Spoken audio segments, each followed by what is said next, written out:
Penggunaan anggaran besar BP Batam untuk mendukung ekonomi kreatif lokal, termasuk sektor usaha mikro, kecil, dan menengah atau UMKM, yang memiliki peran strategis dalam menjaga stabilitas ekonomi rakyat. Dalam RDPU Komisi 6 DPR RI dengan Kepala BP Batam, anggota Komisi 6 DPR RI Inengah Senantara mempertanyakan besaran alokasi anggaran untuk pengembangan dan perlindungan UMKM. Dengan permintaan tambahan 2,8 ya, kinerjanya sesuai dengan yang tercantum di sini bisa mencapai pertumbuhan 10% ya. Karena kita tahu kan untuk mencapai pertumbuhan nasional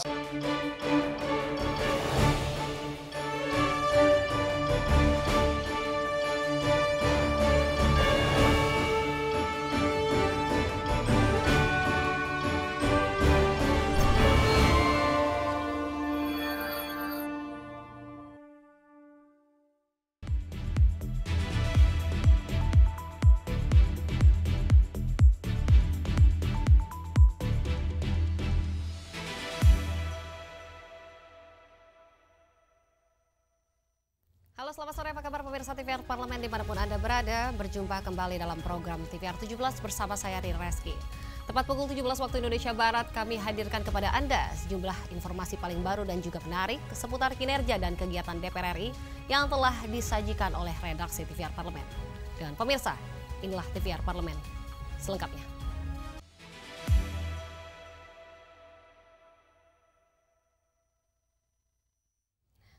Kita awali berita sore hari ini dari terkait kenaikan anggaran Kementerian ATR BPN 2026 menjadi 9,4 triliun rupiah. Di sini Komisi 2 DPR RI meminta dilakukan reformasi layanan pertanahan guna tingkatkan kepastian hukum dan juga mempercepat realisasi aksesibilitas layanan pertahanan dan juga kepada masyarakat. Pada tahun anggaran 2026, Kementerian ATR BPN mendapatkan kenaikan anggaran menjadi 9,4 triliun rupiah. Komisi 2 DPR RI meminta dilakukan reformasi layanan pertanahan untuk meningkatkan kepastian hukum dan mempercepat realisasi aksesibilitas layanan pertanahan kepada masyarakat. Anggota Komisi 2 DPR RI, Fauzan Halid menilai program sertifikasi Badan Hukum Masyarakat di tahun 2025 belum mencapai target. Ia menilai rendahnya pencapaian disebabkan oleh kurangnya sosialisasi dan minimnya inisiatif dari petugas BPN untuk menjangkau masyarakat.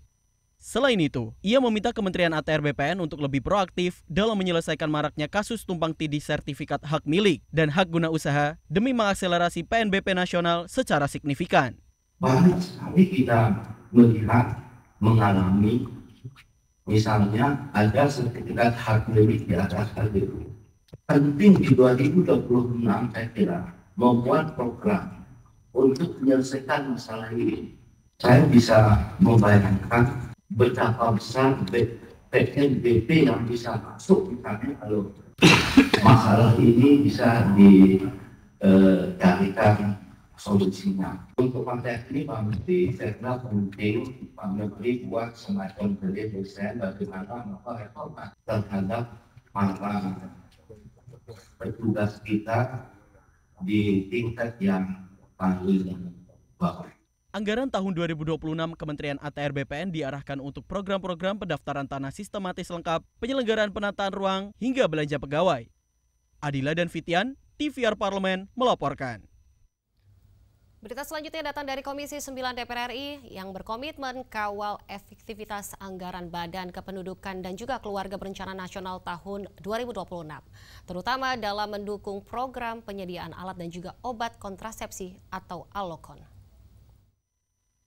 Komisi 9 DPR RI komitmen dalam mengawal efektivitas anggaran Badan Kependudukan dan Keluarga Berencana Nasional atau BKKBN tahun 2026, terutama dalam mendukung program penyediaan alat dan obat kontrasepsi.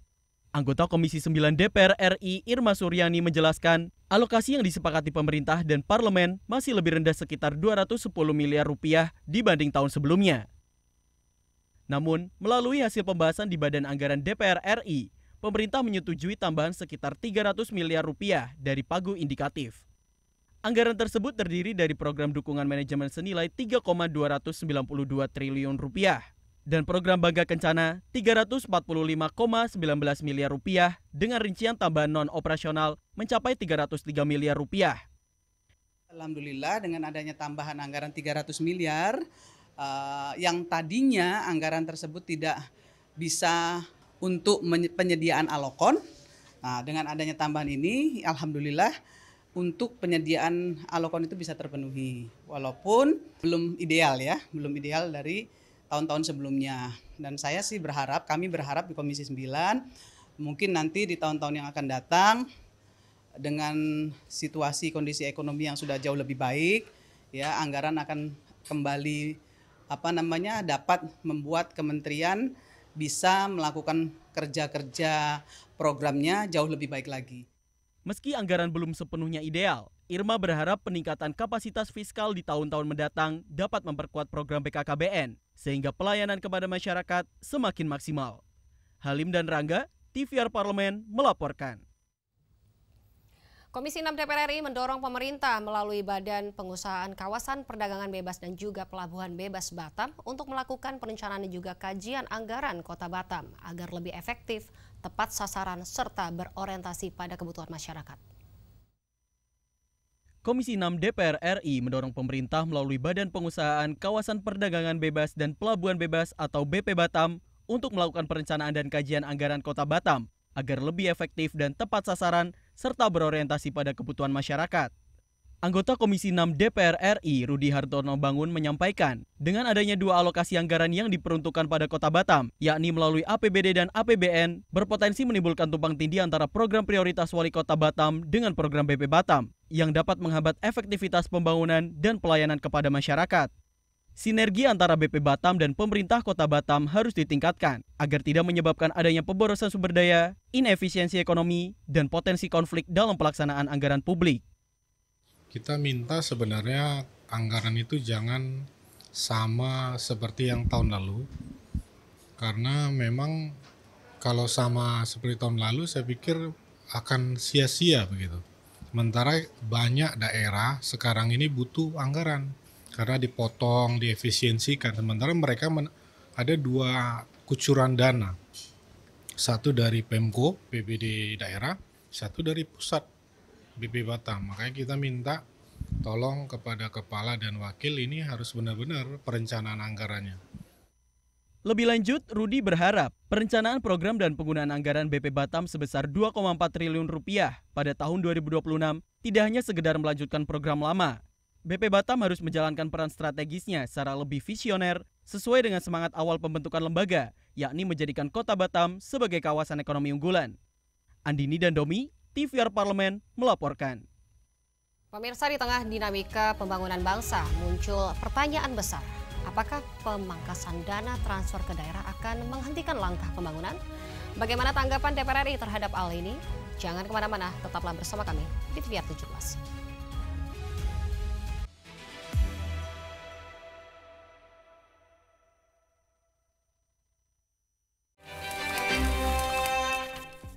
Sekarang kita sedang ada di balik kursi. Wah, di balik kursi ada sofa kayaknya.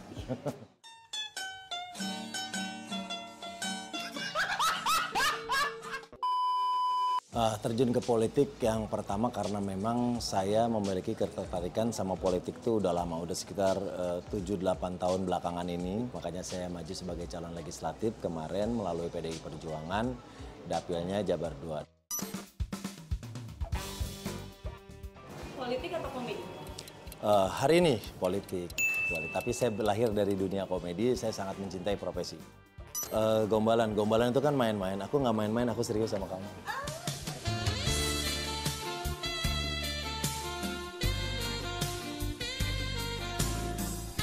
Segera, hanya di TVR Parlemen.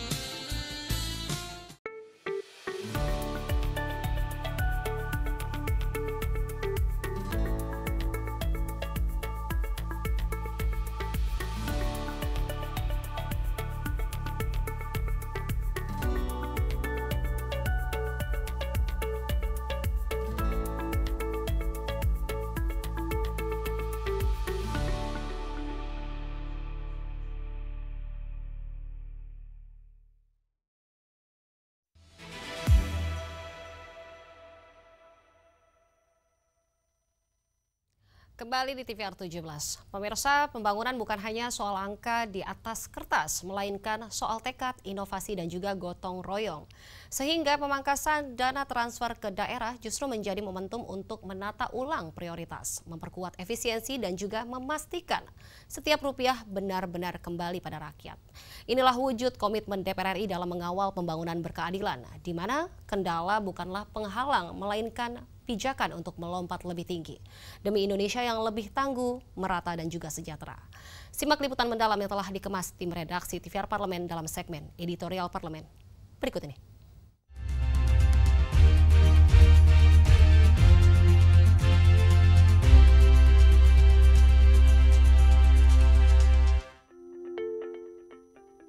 Dalam dokumen Nota Keuangan beserta RAPBN 2026, belanja negara pada 2026 direncanakan lebih dari 3.786 triliun rupiah yang terdiri dari belanja pemerintah pusat 3.136 triliun rupiah dan transfer ke daerah atau TKD 649,99 triliun rupiah.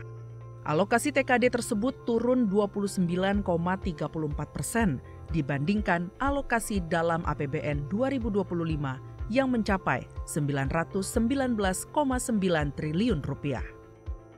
Beberapa ekonom dalam negeri pun turut bereaksi terhadap penurunan TKD yang dinilai berpotensi menghambat pembangunan di daerah. Pasalnya, banyak daerah yang masih mengandalkan transfer dari pusat dan masih mencari sumber dana tambahan dari pajak dan retribusi daerah.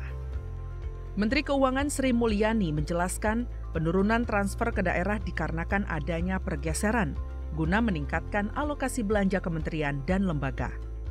Pada dasarnya, pergeseran sebagian besar alokasi TKD tersebut diarahkan langsung untuk dinikmati masyarakat dan mendukung program-program prioritas nasional. Anggota Komisi 2 DPR RI turut menyoroti kebijakan tersebut karena dikhawatirkan akan berdampak langsung pada kemampuan fiskal daerah dalam mengelola pemerintahan dan mewujudkan kesejahteraan masyarakat. Nah, olehnya itu dibutuhkan kepala daerah yang punya inovasi kuat, mencari sumber-sumber perkuatan pendapatan asli daerah. Salah satu contoh yaitu bagaimana perkuatan BUMD dan pengelolaan sumber daya alam, mengaktifkan dan menghidupkan ekonomi kreatif. Ekonomi kreatif ini jangan dianggap kecil, itu memberi kontribusi UMKM, home industry.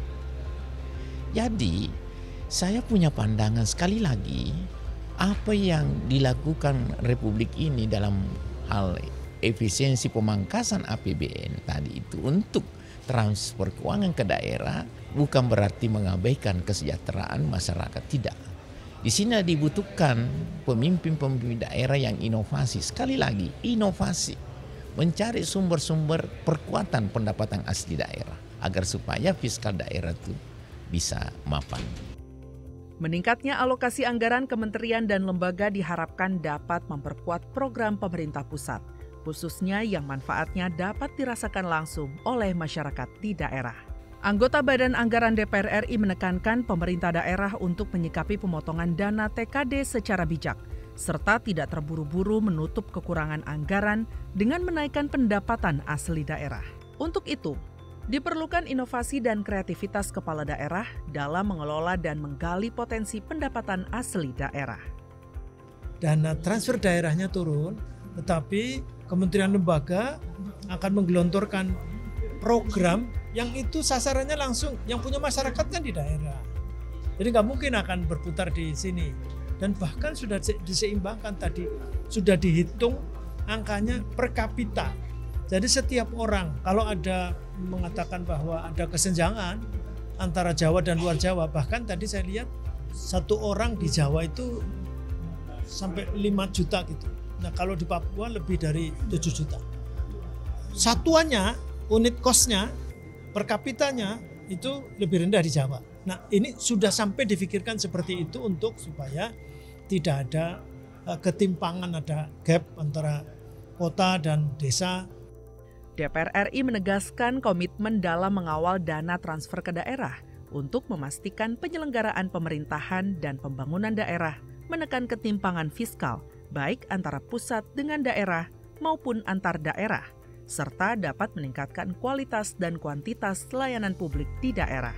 DPR RI juga menegaskan akan terus memperjuangkan dana TKD sebagai solusi bagi daerah yang memiliki sumber pendapatan terbatas dan mendukung terwujudnya pemerataan pembangunan di seluruh Indonesia.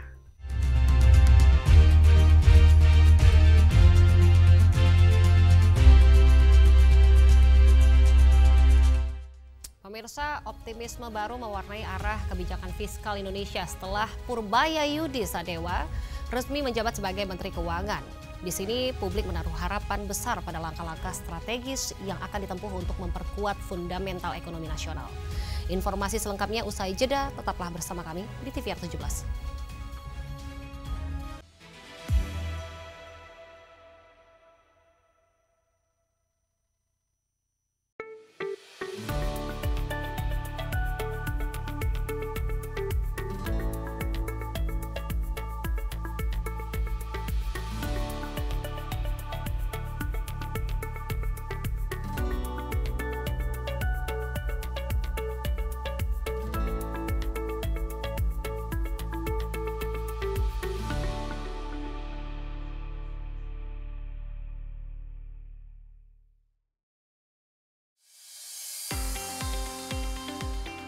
Persyaratan kalau dulu tuh ada syarat harus muslim gitu kan. Nah persyaratan persyaratan bahwa petugas harus muslim itu dihapuskan. Jadi non muslim juga bisa menjadi petugas haji untuk mengakomodir daerah-daerah yang memang muslimnya tuh minoritas kayak gitu. Maman Imanul Haq itu anggota Komisi 8 juga bilang dengan undang-undang ini kan membentuk kementerian, kenapa kementerian juga, jadi secara menyeluruh sebenarnya kan, selain hal itu bahwa pembinaan tuh dimulai dari start, dari mulai pembinaan di tanah air itu udah berjalan. Anggota Balik Bu Seli Andriani Gantina juga bilang kalau benar tadi katakan Nuki juga menyampaikan bahwa jaminan sosial, jaminan kesehatan juga itu harus terjamin. Karena mereka kan pekerja sektor informal yang selama ini memang tidak dilindungi oleh Undang-Undang Ketenagakerjaan ya. Tapi memang ada diskusi, salah satu diskusi itu pernah menghadirkan Ketua Komisi 13 Pak Willy. Itu menyebutkan ini akan dikulik lagi nih Undang-Undang Hak Ciptanya. Apakah memang perlu direvisi atau sebenarnya sudah cukup, bahasanya sudah cukup umum diatur, cuman mungkin implementasi peraturan teknis di bawahnya, mungkin permennya mungkin yang harus menyesuaikan. Hanya di TVR Parlemen.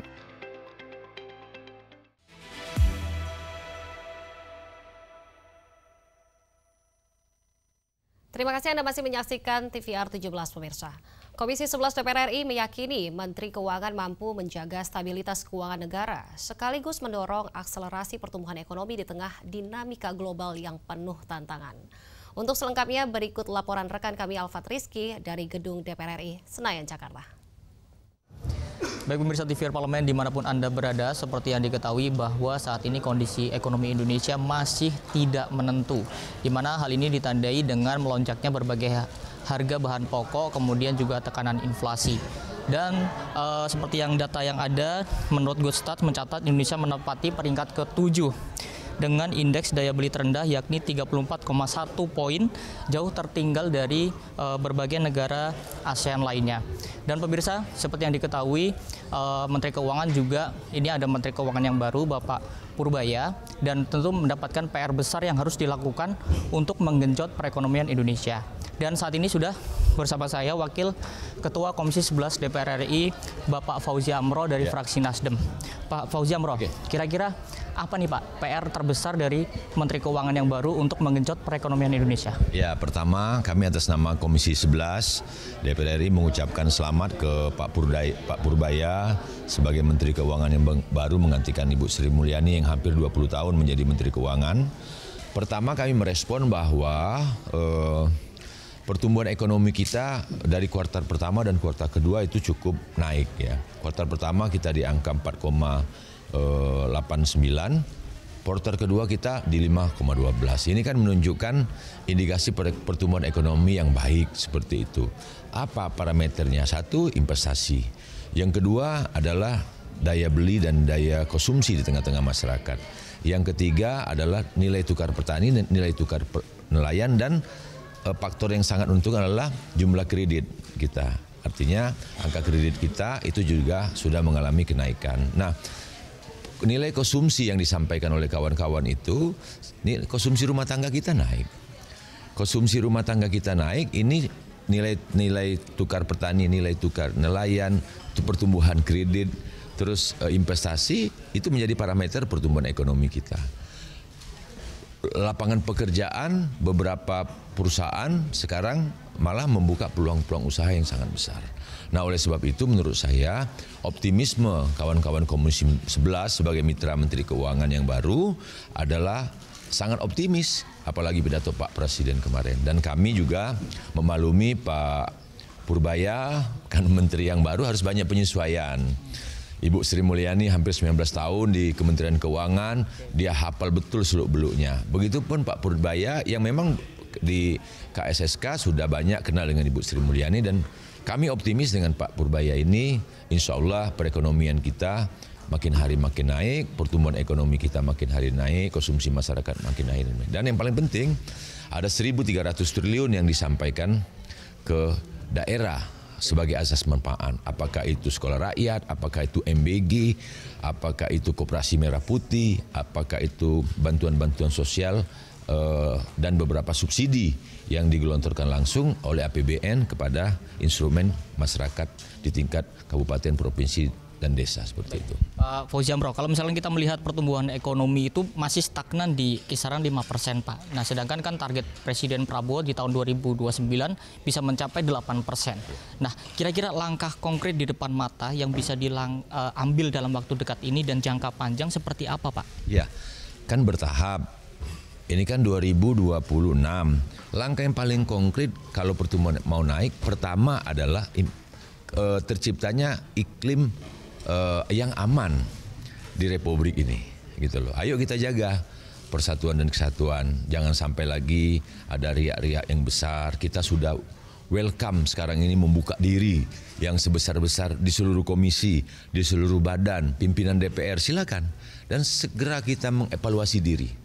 Itu pada prinsipnya adalah terciptanya iklim investasi yang aman. Seperti itu. Pak, kalau misalkan terakhir Pak, sedikit lagi terkait dengan rencana dari Kementerian Keuangan itu untuk meningkatkan daya beli melalui dari pembelanjaan dari kementerian lembaga. Tapi di sisi lain kementerian dan lembaga saat ini sedang menghadapi efisiensi anggaran. Nah, bagaimana hal ini, Pak? Ya, kalau efisiensi anggaran kan mulai dari kemarin. Yang di efisiensi itu kan yang nggak penting. Kunjungan ke luar negeri, moratorium, rapat-rapat di hotel, sewa mobil, sewa pihak ketiga, yang nggak penting gitu loh. Sehingga kita menghemat 306 triliun kemarin. Nah, sekarang kita masih menerapkan penghematan itu, tapi hal-hal yang berhubungan dengan masyarakat luas tidak ada penghematan. Sekolah rakyat, MBG, bantuan langsung tunai, subsidi listrik, subsidi BBM, subsidi gas, itu kan digelontorkan PKH, bantuan PKH berapa triliun, kurang lebih 1.316 triliun itu yang digelontorkan ke tengah-tengah masyarakat. Di samping juga ada TKD yang hampir 700 triliun TKD-nya, ini mengalami kenaikan lagi TKD. Siap. Terima kasih Bapak Fauzi Amro dan pemirsa TVR Parlemen, itulah wawancara saya dengan salah satu Wakil Ketua Komisi 11 DPR RI Bapak Fauzi Amro. Tadi dari wawancara tadi ada yang menarik, yaitu bagaimana mendongkrak pertumbuhan ekonomi atau setidaknya menjaga ekonomi Indonesia ini tetap stabil dengan tadi menciptakan iklim ekonomi yang sangat baik. Dan tentunya itu bisa diwujudkan melalui kerjasama dari berbagai pihak, pemerintah maupun masyarakat, dan juga tentunya DPR RI. Pemirsa, sekian laporan saya, Salvat Rizky, kembali ke studio.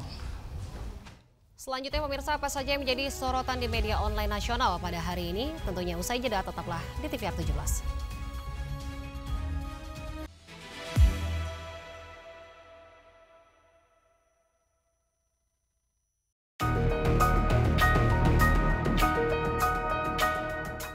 Indonesia saat ini mengalami situasi darurat sampah. Setiap tahunnya jutaan ton sampah bertambah tanpa pengelolaan yang memadai. Di tengah situasi krisis lingkungan ini yang menjadi pertanyaan penting, apakah pendidikan Indonesia sudah memberikan bekal yang cukup kepada generasi muda dalam mengelola sampah?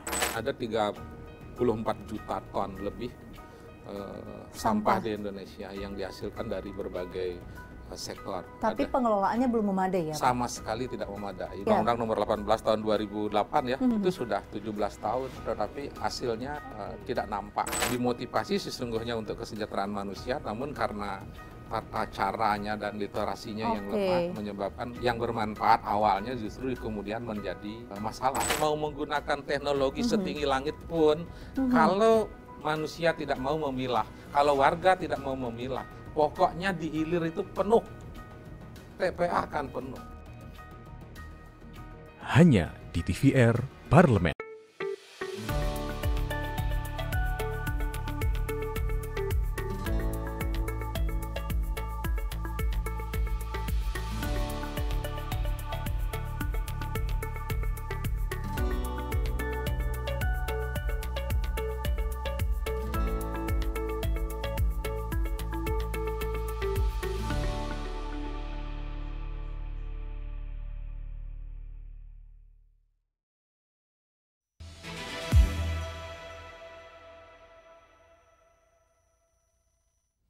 Pemirsa, kali ini kita masuk ke segmen media online. Mari kita simak isu apa saja yang menjadi sorotan media serta tanggapan dari sejumlah anggota Dewan bersama rekan kami Nazia Sudirja. Silakan Nazia.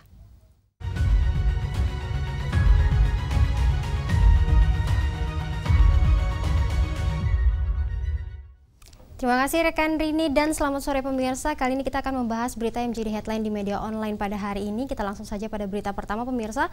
Cegah abuse of power aparat. Pembahasan rancangan undang-undang perampasan aset harus sejalan dengan rancangan undang-undang KUHP. Dapat Anda saksikan di layar kaca Anda pemirsa. Di sini beberapa media nasional juga menyoroti terkait dengan anggota Komisi 3 DPR RI Hinca Panjaitan tegaskan bahwa pembahasan rancangan undang-undang perampasan aset harus berjalan seiring dengan pembahasan rancangan undang-undang Kitab Undang-Undang Hukum Acara Pidana. Hal itu penting karena KUHP akan menjadi landasan hukum acara bagi aparat penegak hukum dalam menjalankan aturan terkait perampasan aset. Selain itu pemirsa, keseimbangan antara substansi rancangan undang-undang perampasan aset dan kesiapan aparat penegak hukum menjadi kunci utama. Tanpa payung hukum acara yang jelas, pelaksanaan perampasan aset bisa beresiko menimbulkan penyalahgunaan kewenangan. Di samping itu pemirsa, substansi rancangan undang-undang perampasan aset sebenarnya telah tersebar di berbagai undang-undang seperti Undang-Undang Tindak Pidana Korupsi, Undang-Undang Kejaksaan, dan sejumlah regulasi lainnya. Dan kita beralih ke berita selanjutnya yang juga menjadi headline di media online pemirsa, yaitu Komisi 3 DPR RI percepat pembahasan rancangan undang-undang KUHP. Dapat Anda saksikan lagi di layar kaca Anda pemirsa. Wakil Ketua Komisi 3 DPR RI Sari Yuliati tegaskan bahwa kunjungan kerja Komisi 3 DPR RI ke berbagai daerah dilakukan untuk mempercepat pembahasan rancangan undang-undang Kitab Undang-Undang Hukum Acara Pidana. Hal ini penting agar keberlakuan KUHP baru pada 2 Januari 2026 memiliki landasan hukum acara yang kuat. Komisi 3 DPR RI apresiasi keterlibatan aparat penegak hukum dalam memberikan masukan, di mana perbedaan pandangan yang muncul justru menjadi bahan diskusi yang konstruktif bagi Komisi 3 DPR RI. Idealnya pemirsa, rancangan undang-undang KUHP baru dapat disahkan bersamaan dengan berlakunya KUHP baru pada 2026. Dan pemirsa, itu tadi headline di media online pada hari ini, yaitu cegah abuse of power aparat. Pembahasan rancangan undang-undang perampasan aset harus berjalan sesuai dengan rancangan undang-undang KUHP, serta Komisi 3 DPR RI percepat pembahasan rancangan undang-undang KUHP. Sekian dari saya pemirsa, kembali ke rekan Rini.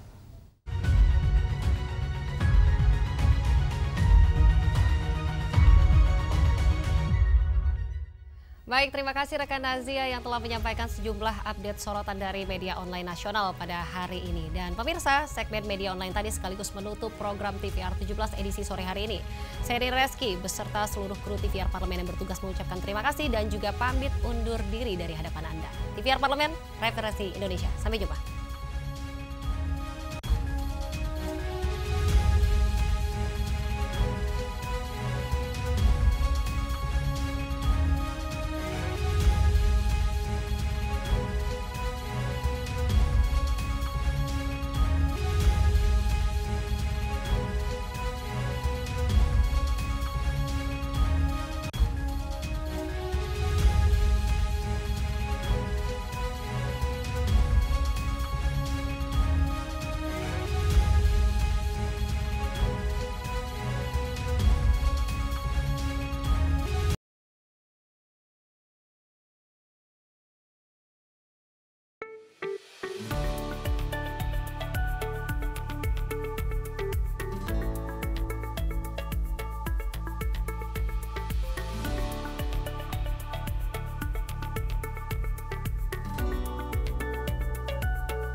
perempuannya bagus, tentu secara tidak langsung mendidik anaknya pasti jadi lebih hebat.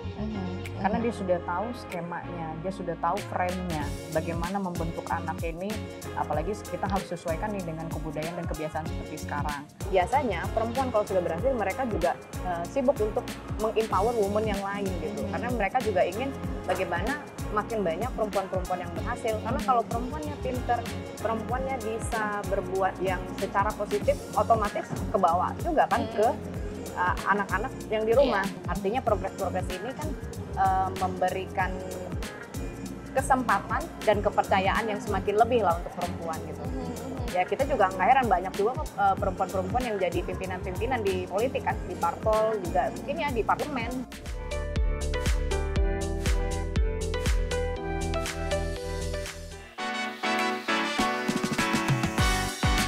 Halo, apa kabar perempuan yang ada di Indonesia? Saya Anggun Oktar ini akan menemani Anda di Perempuan Parlemen dan kita akan membahas terkait dengan profil-profil wanita-wanita atau perempuan-perempuan yang ada di parlemen ini. Dan pemirsa, di episode kali ini kita akan membahas atau berbincang-bincang bersama dengan Ibu Karmila Sari dari fraksi Partai Golkar, Komisi 10, dan saat ini dia sedang bertugas di Dapil Riau. Nah pemirsa, bagaimana profil Ibu Karmila Sari? Berikut.